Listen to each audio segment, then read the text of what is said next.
यह कहानी दो बहनों की है। दोनों बहनों में बड़ा प्यार था। एक का नाम था बुद्धि, दूसरी का नाम था भाग्य। वैसे तो हमेशा वो दोनों मिलजुल कर रहा करती थीं, लेकिन न जाने क्यों एक दिन उन दोनों में एक बात को लेकर बहस हो गई। मुद्दा था कि दोनों में से बड़ी कौन है। दोनों को ही नहीं पता था कि कौन बड़ी है, इसलिए वे दोनों ही अपने अपने को बड़ा होने का दावा कर रही थीं। लंबी चलने वाली बहस का कोई परिणाम नहीं आता देखकर दोनों ने मिलकर एक समाधान निकाला। दोनों ने तय किया कि वे दोनों एक साथ किसी एक घर में जाएंगी और वहां अपनी अपनी शक्तियां आजमाएगी। जो बड़ा होगा वह जीत जाएगा। दोनों चलते चलते एक किसान के घर तक जा पहुंची। इस किसान के घर में उसके दो बेटे रहते थे। दोनों ही किसी परीक्षा की तैयारी कर रहे थे। दोनों बहनों ने तय किया कि वे दोनों एक एक भाई को अपनी शक्तियां देगी और जिसकी भी शक्तियों की मदद से जो भाई परीक्षा में अच्छे से पास हो जाएगा, उस बहन की शक्तियों और उस बहन को बड़ा समझा जाएगा।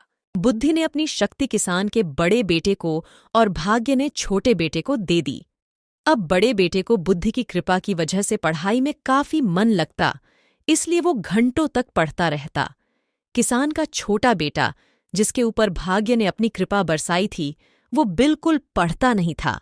जल्द ही वो दिन भी आ गया जब बड़े भाई और फिर छोटे भाई की परीक्षा होनी थी। बड़ा भाई, जिस पर बुद्धि की कृपा थी, उसने जब अपना पेपर देखा तो बदनसीबी से सभी वही सवाल आए थे जो उसने पढ़े नहीं थे या वो पढ़ नहीं पाया था। अगले दिन भाग्य की कृपा के साथ छोटा भाई परीक्षा देने गया। भाग्य उसके साथ था, इसलिए उसके पेपर में सबसे आसान प्रश्न पूछे गए थे, लेकिन सब व्यर्थ था क्योंकि उसने कुछ भी नहीं पढ़ा था। वो पछताने लगा और सोचने लगा कि उसने थोड़ी सी भी बुद्धि पढ़ाई में लगाई होती तो आज वो आसानी से पास हो जाता। इस तरह बिना भाग्य के किसान का बड़ा बेटा और बिना बुद्धि के किसान का छोटा बेटा परीक्षा में फेल हो गया। इस घटना से भाग्य और बुद्धि दोनों बहनों को ये अच्छे से समझ में आ गया कि जब वो अलग अलग है तब दोनों ही छोटी है, और साथ है तो दोनों ही ताकतवर और बड़ी हैं।